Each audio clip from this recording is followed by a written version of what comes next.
women who are supported are so much more successful and are so much more willing to pull the chair out for all other women who want to come to the table because there's plenty of room for us.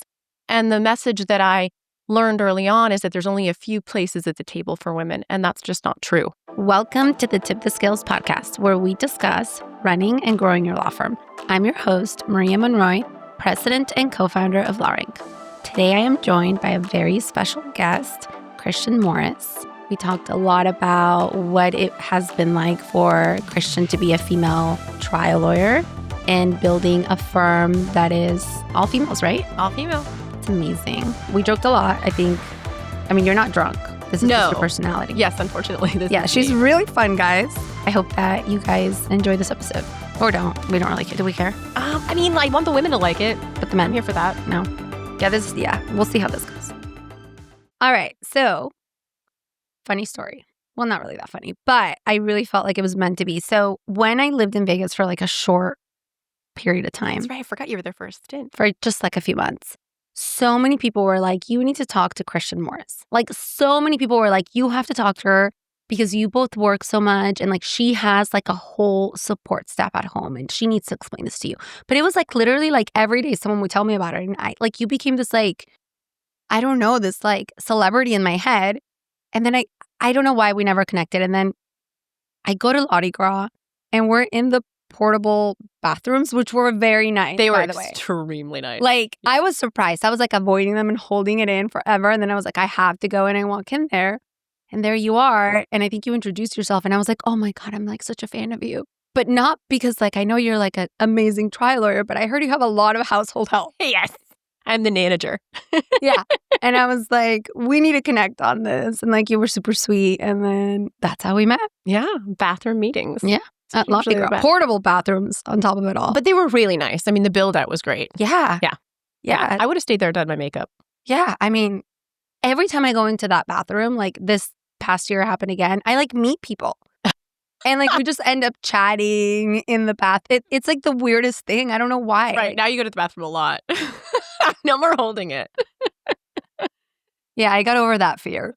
But okay, tell us a little bit about you, your firm, and then we'll go from there. Okay, so it's an all-female trial firm.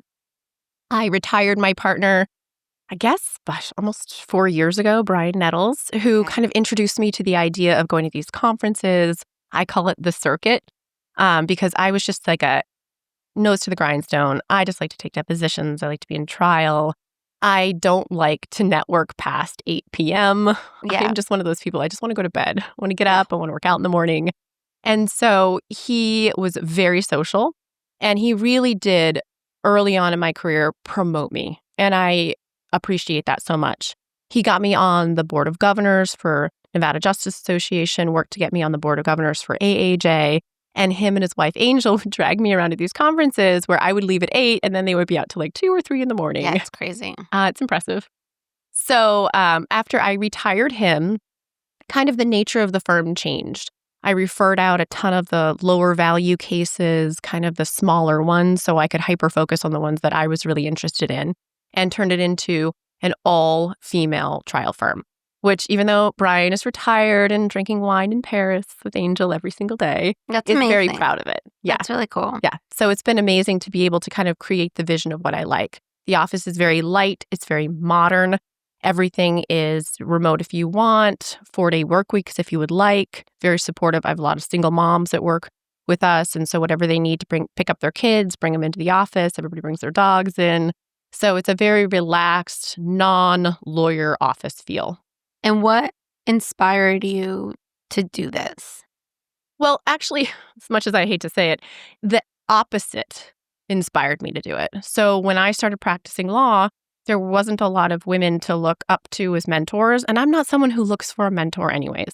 I was homeschooled. I kind of like to live on an island. You were? Yes, homeschooled, rural Maine. I went to high school. Okay. So my parents, we lived off the grid in rural Maine. We had no electricity, no running water, 3 sisters. Crazy. We lived on, it's called Spring Pond Mountain. We were the only year-round residents. So we had 2 2-acre gardens. We had goats and chickens and draft horses and Did you like it? Well, I didn't know any different. Okay. Now, But like if you look back, are you like that was amazing, or do you look back and don't feel that way? so there were negatives to it, of course. Okay. Whenever there's secrets, a lot of Maine has domestic violence, so I lived through that. And so that was a negative. But a very good positive was that talk about a work ethic. Like every Yeah. single day you get up and it is chores and responsibility and all that other stuff. So, and healthy. I mean, I I didn't even have braces. Like your teeth better grow in straight because you're not That's going to the dentist. that's crazy. Yeah. So that's like so we homeschooled our kids for a year and then we decided against it. I mean, we weren't doing it. They had a private tutor, or teacher, but that's like our dream. Like, what if we just like moved out, got a farm somewhere in the middle of nowhere? I think it's too late now because like our oldest is 12 and like he's used to like having friends and like going to school and like technology. It is just like it's like too late to do it. But I think there is so much to that work ethic because they've done studies that the single most important predictor of a person's success is if they did chores when they were little. Yeah, I read that same story too. Yeah. It was that study. I told my son about it, and he's like, no, why don't you just have another baby and have them do it? That's a good delegator. He's a very good delegator. But it's never too late. And the one thing I will say about the experience is that it taught me how to conform to the situation in which I'm in. So I went from not being social at all to learning how to go to school. I got kicked out when I was 15, learning how to like live on my own. And Why did you get kicked out? Well, I broke the bounds of what was allowed in the home. And I Oh, you got kicked out of home. Yeah, I got kicked out. Not of school. No, in school I was Oh. actually pretty good. And it was so funny. I worked jobs my whole life, so I bartended and I waitressed all through undergrad. And even though you're not supposed to work in law school, I might have worked in law school. And I really didn't even pay attention to my grades. In fact, I never went to my college graduation, and I was applying for the bar in Nevada, and I had to pull my transcript. And I was like, I graduated magna cum laude. Oh, Like, really? who would have thought? I didn't even go to graduation. That's crazy. Yeah. So I just really just kind of learned how to adapt. So I went from Maine to D.C. I used to work for Senator Collins because my grandmother was a senator in Maine. And so she got me into politics. And then I worked on the presidential campaigns. I worked at a lobbying firm. And then I moved myself out to California, went to law school in San Diego, then went to Vegas. And so it's the ability to adapt is really what kind of gets you. It's like whatever the situation is, kind of like you walk into a courtroom and these jurors, you don't know them from Adam. They don't know what they're doing there. And you just adapt to the situation. You get as comfortable as you can in your own skin to get them as comfortable as they can in their own skin to move forward. So there's a big lesson in kind of pulling, even if he's 12, pull him out, challenge him, put him back in. Because that ability to adapt is what makes you successful in this world that we live in, which is ever changing. So that's the real skill as opposed to just kind of like the work ethic of it. It's the ability to adapt. I mean, we've moved so much that we've lived in Mexico, different places in Mexico, all over the US, and it's been tough on them, but I do like that. I'm like, well, they have to adapt. They have to be able to make friends. And they used to hate it. And this last time that we enrolled him in school and now he's thinking about where he wants to go to high school. So we're applying to different schools now, just even if we can get him in the middle school years, even better. He's okay with it. He's like, that's fine. I'll make friends again. Whereas before it was such a fight and a struggle. But like you said, I think they become so much more adaptable that they're like, well, I've done this 5 times. I can do it a 6th time. Exactly. And, a new job, new relationships. It's all about that. Life is about adaptation. There's nothing more consistent than change. Yeah. You've got to be willing to deal with it. Yeah. Okay. So when you came in or when you started in the legal space, and I assume as you became a mom, you didn't feel that there was anybody that was doing this the way you envisioned, or you didn't have the right support as a female in the space? Yeah. I mean, I felt, without a doubt that if you pick between me and an old guy with a 3-piece suit in front of this wall of books, you're going to pick him. Because who's going to give a girl like me a big case? And that was the reality of kind of what I was up against. But more importantly, in order to be a good trial lawyer, you have to work hard. It is no doubt the hardest job. Endless nights, no weekends, you give it all. It is not, and a great friend of mine, John Romano, I love him. Yes, me too. He says for some people, it is a job. For some people, it is a career. And for others, it is a calling. And it is so true. Like, I absolutely love what I do, but it absorbs every ounce of my being. I didn't realize that I could be a trial lawyer. It is my calling, but also maintain a life. I thought that if I get married and have children, people are just going to like cross me off as someone who can actually try cases because sure, maybe I can be a 8 to 5, 9 to 5 trial lawyer, but now that she has commitments outside of the law, she's not going to be a good trial lawyer. And not only did I have that feeling about them, I had those same concerns. How in the world can I balance all of this? And it was a matter of like, how many hours are you putting in? What are you doing? I was being monitored. I never forget I had a job where I walked into just a ton of cases that needed to be cleaned up, and I was the woman to clean them up. And I was trying cases that like nobody would be trying. And I was working until 1 or 2 in the morning, and I'd close the firm up, go home, and I'd come back to the office at like 9. And the man I worked for brought me to lunch and said, Christian, I think you need to work on your time management because I've had the paralegal watching you, and she says you don't come into the office until 9. And I literally started crying at lunch. Like, he had no idea about how hard I was working. But it was this feeling of like, can I do it on top of, I know what it was. I used to work with an office manager when we would interview females. After the female would left, she'd ask me, do you think she's a breeder? Meaning, do you think she's going to have kids and be less willing to work? And so I lived with that. It is not anyone's specific fault. In fact, it was even my own. Like, how can I manage this? And then I got married to a doctor. Oh, wow, Christian's not going to work anymore. She's married to a doctor. So then there was that kind of feeling on top of it. And I cried both times I got pregnant. I thought, my gosh, I'm never going to be able to be that trial lawyer I really wanted to be. And it was the environment that I lived in, which was non-supportive of it. It wasn't like, hey, like I tell my attorneys, you want to have a baby? Girl, I got 4 nannies. You can have one. Like, we will figure this out. And women who are supported are so much more successful and are so much more willing to pull the chair out for all other women who want to come to the table because there's plenty of room for us. And the message that I learned early on is that there's only a few places at the table for women, and that's just not true. And so that's why the environment, like the firm that I have, is different because I want everyone to know this is reality. The message that I was told was incorrect, and I fed into it for a long time. And I didn't act accordingly. I would tell women, if you want to have a family, maybe trial work is not for you. And I was so wrong. So I'm fixing it. So, and I mean, I love that. And I think it's like so unfair because if like, God forbid, a man like lost his wife and he had to deal with 2 kids, no one would be like, oh, he can't try cases. Right. No. Although he would be dealing with the kids by himself. Yep. The thought wouldn't even enter their mind. No. It'd be like, oh, poor guy. Like, oh, he has so much more understanding of life and loss now. My husband, when he travels with the kids alone, everybody's like, oh my goodness, like, how can I help you? Oh, this is so wonderful that you fly with them on your own. They literally all just look at him like he's like God just walked in.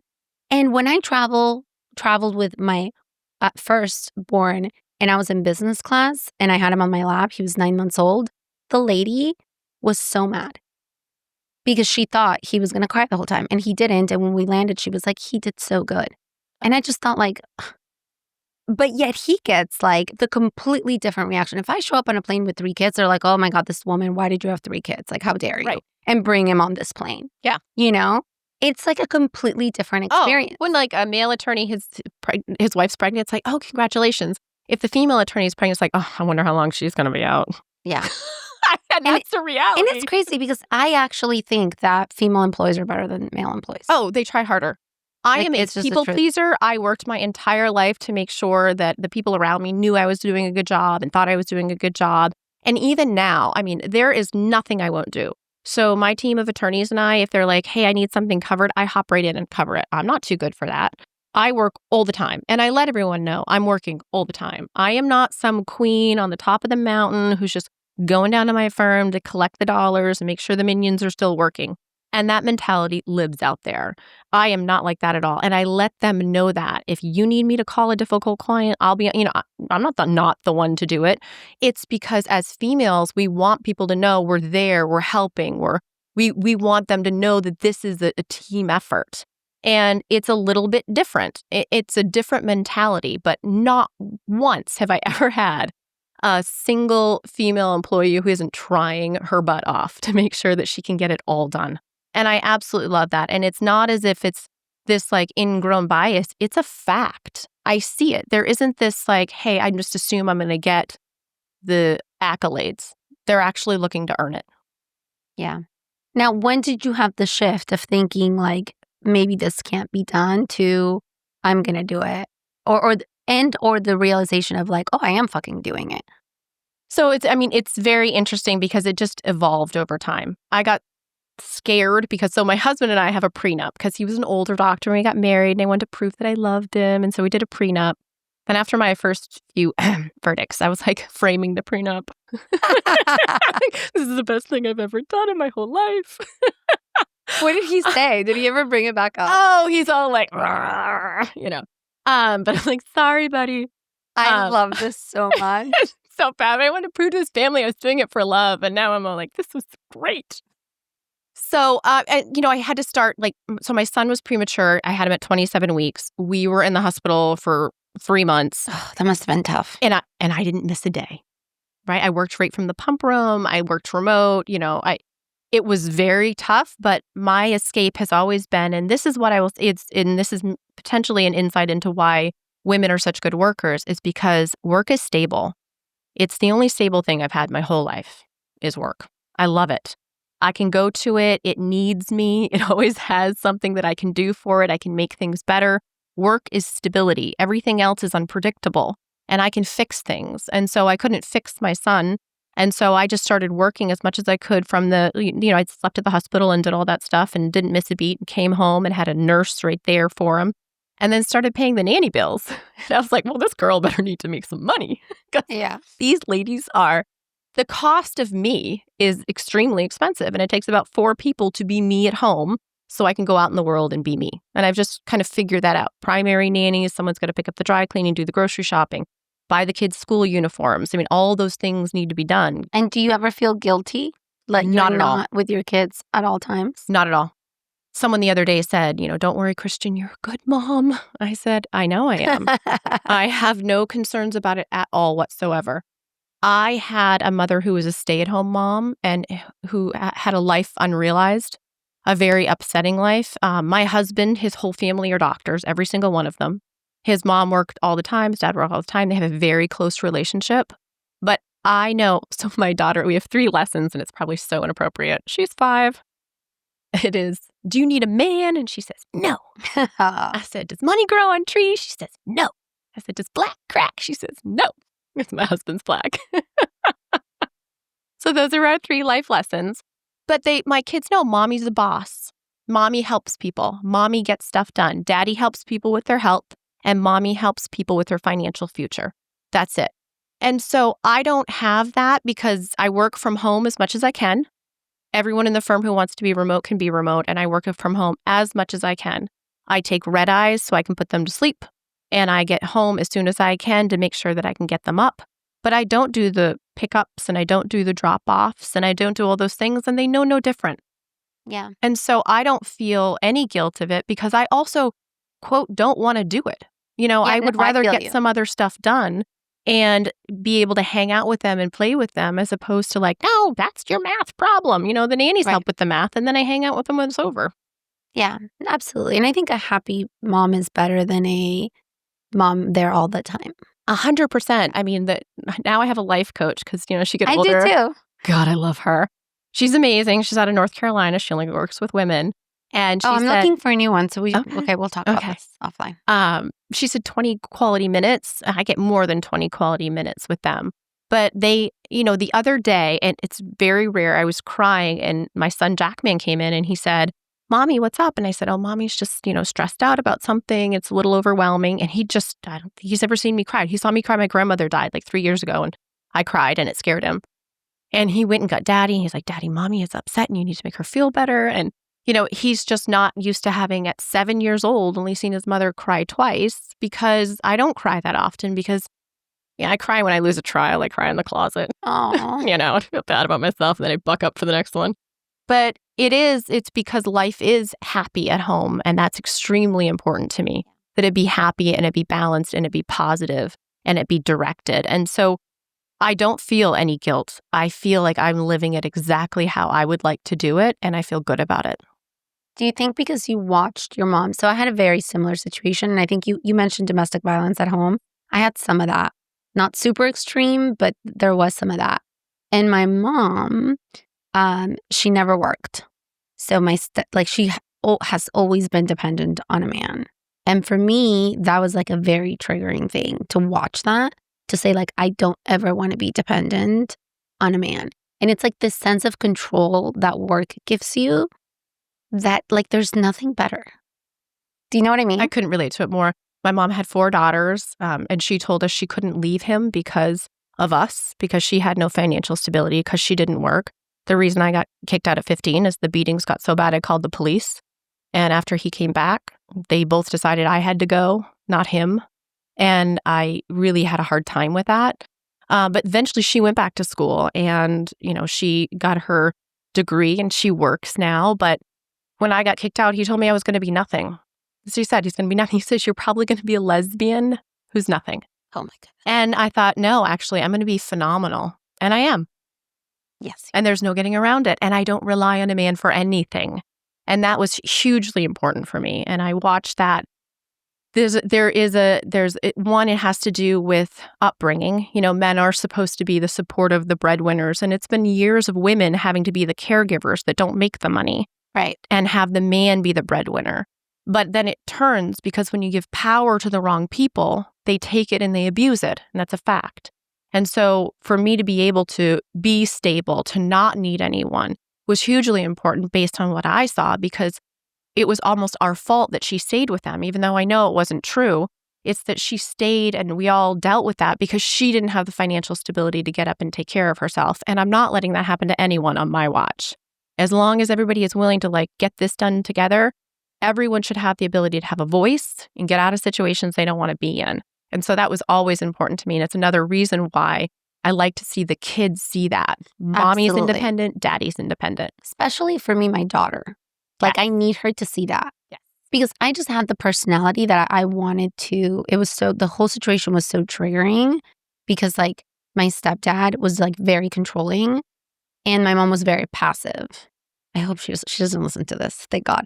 But it was really hard to watch. So I almost became the opposite. And so people, I just kind of rebelled against it. So I'm very outspoken. The emotional, to be frank, to me is way worse than the physical. I think so too. I can take a punch. I put a nursery rhyme book under my butt when he'd hit me with the belt. And I would cry like it hurt, but it didn't because it was the nursery rhyme book. I'm sorry. That's horrible. You know what? It's a fact of life, and a lot of people go through it. And a lot of people don't talk about it, right? Because it's a horrible thing that happened. It's a reality of what happened, and it shouldn't happen. And it's not happening on my watch to anyone that I know. And if I have I have clients that come in and they have a history of domestic violence. I don't take the client. I don't care. Car What do crash you or mean? not. Oh, if they are I won't even rep them on a pre-lit. If they're the abuser. Yep. I can't. That's great. No, it's just not in my blood to get them money in their pocket for an injury that someone else caused them, because they have caused injury to other people. No, that makes sense. I draw a little line in the sand on mine. Look, and I think these experiences make you who you are, right? So it's in the moment they suck, but in hindsight, it's gives you strength. That's a way to think of it. I have 3 sisters and we all have a different relationship. I haven't spoken to my father since I was kicked out, but they have different relationships with him, and they say, well, Christian, we are the way we are because of him. And I say, yeah, I don't really see it that way. I guess you could say that and be grateful to him. No, gee, thanks. I don't mean that at all in any way, shape, or form. I just like to look at the positive in things, and it's with still having boundaries, right? I moved out at 18, and that was that. And in fact, when I moved out, my stepdad was always super nice. He actually just died a few weeks ago. But he was never again was he mean, because he had no control over me. Oh, yeah. Right? So my issue's more with my mom, because I'm why didn't you do something? That's so interesting. So, I went to the Jerry Spence method. I teach up there. I went in 2013 as a student. And you did psychodrama. I try to avoid the first week teaching these days. I was just talking to Tommy Muir up there about I'm going to do second week this year. And I did psychodrama, and it was, wow, that's the person I'm actually mad at is my mom. That's who I'm at. Yep. I always have been. It's like weird because with him, I just feel like it, even like now that he died, it was like 20 years since I've ever like had a bad issue with him. And not that we weren't close or anything like that. Like he never met my daughter. Like it wasn't a good relationship either. But who I'm mad at is her because I'm like, oh, and here's the worst part. I don't know how it is with your mom. My mom denies everything. She's like, it did not happen. Like, you're crazy. So my mom has a difficult time talking about it. The story changes a lot. Yeah. And so I don't talk to her about it anymore. And I've never actually said to her that I'm mad. I'm sad about it because she should have done better to protect, and I would never let that happen to my kids. Right. But yeah, the story, I bring it up and she reacts aggressively. And so I just leave it alone, Yeah. because it's not really anything that I can change. It is what it is. Mm-hmm. But I definitely realized the true hurt came because I desperately love her. I love her so much. And I just don't understand how she could have let that happen, to me, because I loved her so much. And the rejection of him telling me I'm going to be nothing was nothing. The rejection from her is what really lived with me forever. And I think it's tougher when you have a daughter. Yes. Oh my God. When I see my husband with my daughter. Isn't that so healing though? Yes. I'm like, oh my God. Because when I got pregnant with a girl, he's like, oh, she's going to be a little princess. I'm like, she is not going to be a princess. We're not calling her that. And I'm like, mommy's little princess. Oh, I call my daughter princess. Oh, it's so bad. I'm like, where's my little buttercup princess? Yeah. And that, it's like, it's bittersweet. It's like you're happy for them, but then you can't stop. Like you think of yourself too. I think no matter why I am the way I am, no matter I am a beast, like I am an animal. Like I will work 7 days a week. I don't need to sleep. I try to refuse to get sick. No wonder I am who I am. I'm a machine because no one ever said like, oh, wow, Christian, you're just an amazing little soft thing. I wasn't. I was born on a farm doing heavy lifting, dealing with all the things, then sent out to the world to survive. And so no wonder I am the way I am. And then I see how she is. And, we do she's 5 and we do a lip mask and eye mask every night. She needs to learn how to care for her skin at a young age. I know, right? I was putting on baby oil and laying in the sun. Yeah, it's definitely weird to watch. It's a trip in a good way, but it is. It's like, oh, this is what it's supposed to be like. Mm-hmm. Allegedly. Right. But do you ever worry, one thing I worry about with me is like the go, go, go. Like, why are we so go? Like, what are we avoiding? Oh, 100%. Like, why am I so interested in other people's problems as opposed to my own? Right. I can't stop going either. Like the other day, I settled a case for a phenomenal amount, right? And I'm thinking you would think, oh, okay, wow, cool, your overhead's covered or whatever. And literally boop, next one. Yeah. It's like it's like stop, you get the dopamine hit and then the dopamine's gone and you're like, what's next? Yeah. And it's really so I think about that a lot. Like, why won't I just stop for a minute? Like, I feel guilty if I chill. Oh, I mean, I'm currently sick and I woke up and worked out this morning because, heaven forbid I miss a workout. And then the other day I was literally sneezing everywhere. And my attorney's like, Christian, why don't you take half the day off? I'm like, I only take time off for cosmetic procedures and to have children. Those are great reasons. Right? An hour here and there for childbirth. Yeah. No, I almost did a laser treatment. And I was like, no, I can't have a conference. Like, what if my where's skin... my downtime? Yeah, I need the downtime. Sorry. So I don't even have time for that. Yeah. I don't want the downtime. Well, okay, it's always good to do them on Thanksgiving and Christmas. Well, I traveled during that time. Oh, well, I mean, if you're around people who forgive you, though, and your face is peeling off in front of them.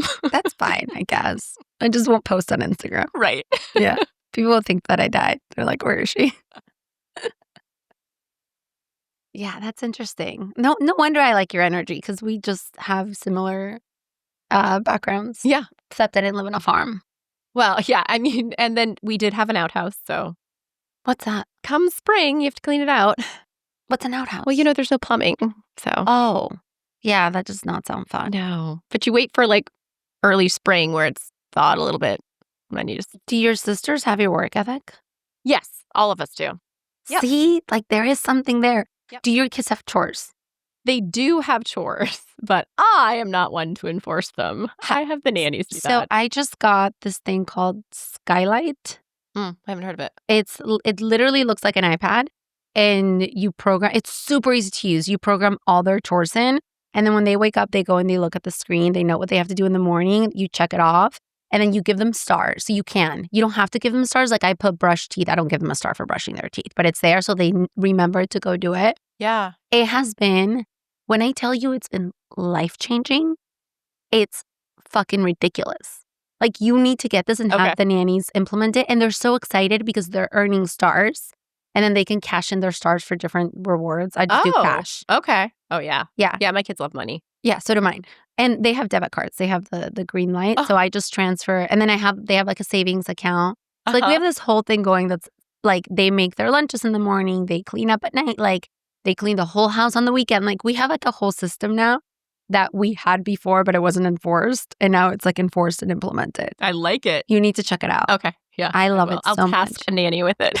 Do it. And then you can have, it's cool because it'll put pictures. So like you can dump a bunch of pictures into it and it just scrolls the pictures. Oh, okay. So it's like a digital frame, but then when you touch it, and it does all sorts of other things that your nannies and like I assume you have someone that cooks for you would like, because you can they can meal prep in it. They can do like a grocery store list. I don't use all that. Okay. But it's really cool. I should, because I'm switching over a nanny, so I need a whole new system. It's, oh my God. If I had a nanny, which I should. You should. I know. Good God. You just have a strong marriage.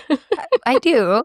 But we are just like anxious. So like the idea of someone else like driving them.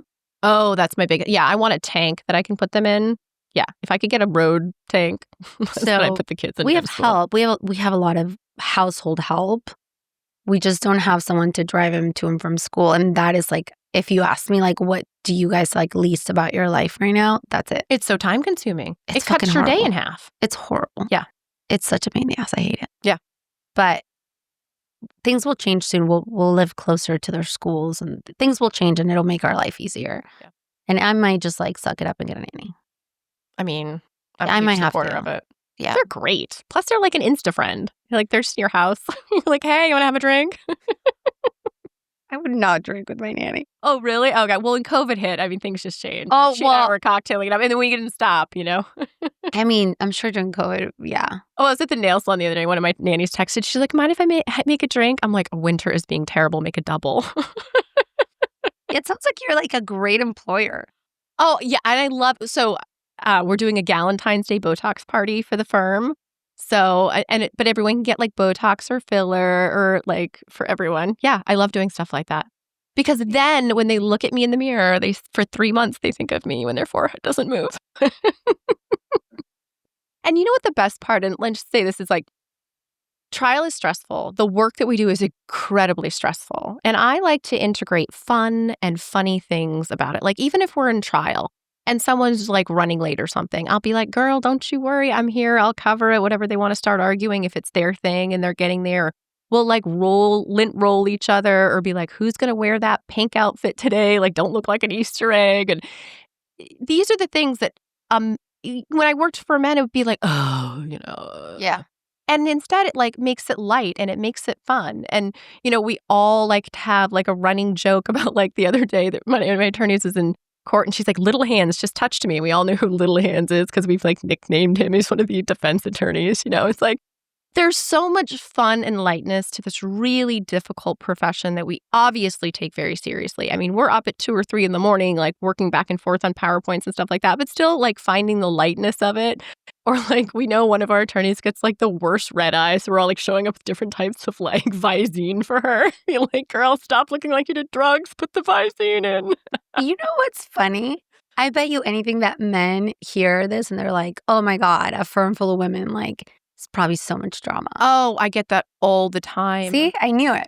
And you know, there are times where we have some upset at work, but it's normal upset. And I've even had my husband be like, that's what you get for work. And I said, don't. I'm not going there. I'm not going there. It's normal to have upset. Conflict is normal. And it doesn't mean it's because it's women. It's conflict. Not bad. I think men don't talk. So it just builds up. Oh, yeah. And then they just quit or they stop functioning. Yes. Yeah. So I feel like we're bashing men. Yeah, whatever. I get all my studies from Instagram, so I don't fact check anything. But I'm going to have some tequila when we get deep into this. So there was a study the other day that I saw that women, that there's this misconception that because women are more emotional, they make like poor decisions in leadership. But the study actually proved that men let their emotions get in the way more than women. Oh, 100%. Which I love. Yes. I'm like, these studies. The grudges go on for years with these men. And like a woman will she'll have an issue. So I do this thing now. My life coach helped. There's a conflict at work. You send a conflict resolution email and you tell them, hey, I know you guys are having a conflict. I'd like to, if you can't resolve it by the end of the day, if you do resolve it, please let the office manager know. If not, on Monday morning, we'll meet and you make I statements. I contributed to this conflict in this way. I could have done this better. I apologize because, and have your I statements ready, and then we will resolve the conflict. By the end of the day, every day, all the live long day, the conflict is resolved between the ladies. Yeah, and we move on. I think that makes sense. Have you read, what's her name? Brene Brown? I read no books. Okay. Except for law books, and I only skim them real quick. Do you listen to podcasts? Nope. You don't have time. Nope. That's the thing. I streamline what I do, so I know, I have boxes of knowledge and then, boxes of no knowledge. I'm a box of no knowledge when it comes to anything regarding podcasts, technological things, and books. That's funny. I mean, it makes sense because you're you work a lot. Yeah. I mean, if you want to ask me about the housewives, I've got those down pat. Oh, really? I watch them in the shower on my iPad. Would you ever be one? Oh, 100%. I would sacrifice my marriage for it because, all marriages fall apart as a result. I already told my husband, if I get cast, our marriage is over, but I'll take care of the children. Don't worry.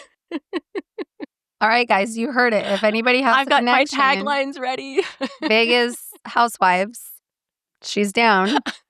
You'd be great. I've never watched it, though. Oh my God, I watch I'm watch scared. all of them. I'm going to be addicted if I do. Well, I'm here in Miami Beach, so I was watching the Housewives of Miami Beach and washing my hair this morning, and then I put my makeup on. That's crazy. Just so I could get the vibe. Yeah. I think I've ran into some, and I don't even know who they are. Oh God, yeah, I've run into Heather Dubrow, Erica Jane. So I have a client that's married to one of the Dallas housewives. Oh. Carrie Britt. Oh, yeah, the redhead? I don't know if she's a redhead. Carrie something. My husband's sister's really good friends with Robin from Potomac. So I've been in Miami Beach hanging out with her before. I don't know that. But she's on Traders now. So yeah. I do one day I would like to. You need to get into it. It's how I learned fashion, what not to wear, what to wear, and where to vacation. Where to interesting. Mm-hmm. And I mean, I remember the first time. Oh, years ago, I was listening. I'm like, what's Ozempic? It was on the Housewives. No, I hadn't heard of it before. Now everybody's on it. Everybody. My sister lost 78 pounds in 7 months on it. That's crazy. Yeah. I would disappear if I took it. I know. I tried to get my husband to prescribe it, and he's like, no. You don't need it. Well, I know, but who doesn't want to help? Right? No, I want to gain weight. Oh, well, okay. We can't relate anymore. Yeah. It's over. I have the opposite problem.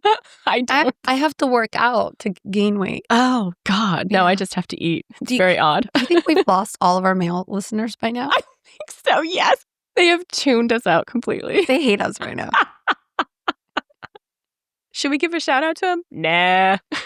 Yeah. No. We're going to hate a little bit. I mean, it's not true. Right. But the women are rewinding, taking notes. Yeah. Motivated for the day. Right? There's also a Housewives after show if anyone's listening. You know what we're going to do? We're going to do an after hours. We're going to get drunk. Yes. And we're going to do an after hours. That would be amazing. Yeah. I keep saying it and we never do it. Actually, Jen Gore and I did one once, but we were sober.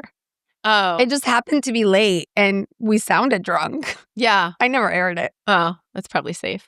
Yeah. Yeah, probably like this one. You're like, you know what? This was great, but I'm cutting it. I'm not going to cut anything. The whole thing? No. No, I'm not cutting anything. We're going to air it as is. You know what's crazy? Then I'll share things, right? And then I forget.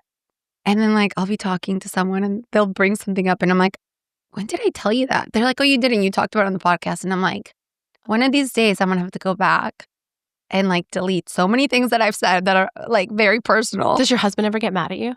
He doesn't listen. Oh, good. Yeah. Yeah, that's But safe. no, I don't think he'd get mad at me. He's very chill. Mm. I mean, I'm not talking about him. So, Aside from the times when you're talking about him. just aside from those times, I'm not saying anything about his like childhood or anything. You know? Yeah. Well, my Anything husband was so personal. happy when our my Facebook got hacked. It was awful. Like it was a hack and they were selling all this stuff. Even I had like judges buying stuff off. It was terrible. And then Facebook wouldn't help me. And so I had to shut it down. And my husband's like, yes. That's funny. Because he can't even stand like pictures of himself up anywhere. I'm like, how do you think I stalk your friends? Because I update him on it. It's like, today's your friend's birthday. Say happy birthday. And I was like helping him out, but he didn't care. So you're both super busy, right? Yeah, I'm busier. He has a good, solid foundation. He has a nice practice What where kind of? gastroenterology. Okay. So sexy. Colonoscopies all day long. I used to make jokes, be like, don't have a shitty day. I hope no one's an asshole. And he's like, why are you mocking my profession? But he's got a good, like, stable rotation, and he doesn't do a lot of call, but he's been picking up a lot of call lately just because a hospital opened up near our house, so he's been doing a ton of call on it. But he's got a pretty solid schedule, so he knows, it's like 7 a.m. to 3 p.m. or, 8 a.m. to 4 or whatever, which, mine's all over the place. I mean, I'm off to Birmingham, Alabama, and then I've got trial starting, so. And how does he feel about how much you travel? How much you work? I got to tell you, I will give it to him all day. He has never once said a word. He's always told me I'm a good mom, that I'm doing great. He's never had a comment. He's never told me to pull back, anything. I think that's also so important, though. Like, so many women don't succeed or don't, like, reach their full potential because their significant other's holding them down. 100 and I'll give it. If he had told me you should slow down, the kids need more of you, I need more of you, I would, because that's that kind of people pleaser in me. And the fact that he doesn't, I'm very grateful for. So I don't have that struggle. I don't have to make that decision. I don't have to feel guilty at all. Yeah. So I'm really grateful for that. I love it. Thank you so much for joining me. This was really fun. This was good. This was very deep. You're more fun than I thought. Really? Yeah. I don't know how that's possible. I don't know. I didn't remember. I mean, I've only met you twice. Oh, and one was in a bathroom. So Yeah. I, only up from there. Yeah. And we were drunk. So, like, I vaguely Were we? remember that. I was. It takes me a lot to get drunk. Okay. Yeah, that's true. And you don't get hungover. And I don't. I'm like so jealous. It's a superpower. But see, I get drunk easily. Oh, gosh. See, I don't. Yeah. Yeah. So that's the I upside. wonder when it's going to happen. When you it's going to stop hit. drinking so much. Like if you just cut it completely. No, I like to stay consistent. Okay. Yeah. Yeah. That's how you become tolerant to poison. So it makes sense. Right. Which is why I have to get Botox more often than not, because I become tolerant to my poison. I just got Botox and my friend is like, it hasn't kicked in yet. Your forehead's still moving. I'm like, I like some movement, okay? How many days? It's been... Like 2 weeks or something? No, it's been like 5 days. Oh, yeah. You've got like 2 more days before the full effect. Yeah. As a doctor, as a dermatologist, I'm here to advise you. That'd be cool if that's what your husband did. Oh, he's thinking about opening a med spa. I'm like, I will be the number one customer. Yeah, he should do that. Yeah, I drag all my friends. Like, this is our new injector. I want to introduce you to him or See, her. I have a plan. You become a housewife, and then he does that, and then it just blows up. Yeah. See? Yeah. The divorce will be inevitable, but I'm here for it. Yeah, but I mean, yeah, his it'll new be business amicable. will be great. We've got the prenup. You'll get free Botox. The prenup sucks for him. I know it does. Do you joke about it? All the time. I'm like, do you want me to put more money in the joint? According to the prenup. What does he say? He just rolls his eyes. He doesn't say much, which is the key to success in our marriage. Okay. Can he teach my husband to do that? Probably not, because he doesn't say enough to do that. All right, we're going to end this. Thank you so much for joining me today. Thank you for having me. Anytime. Anytime you want to come back. Okay. Maybe next time we'll talk about something that men will be interested in. Maybe not. Okay. Okay. All right. Thank you so much to Christian for everything she shared with us today. If you found this story valuable, please share it with someone you want to see succeed. Subscribe so you never miss an episode, and leave a 5-star review. It goes a long way to help others discover the show.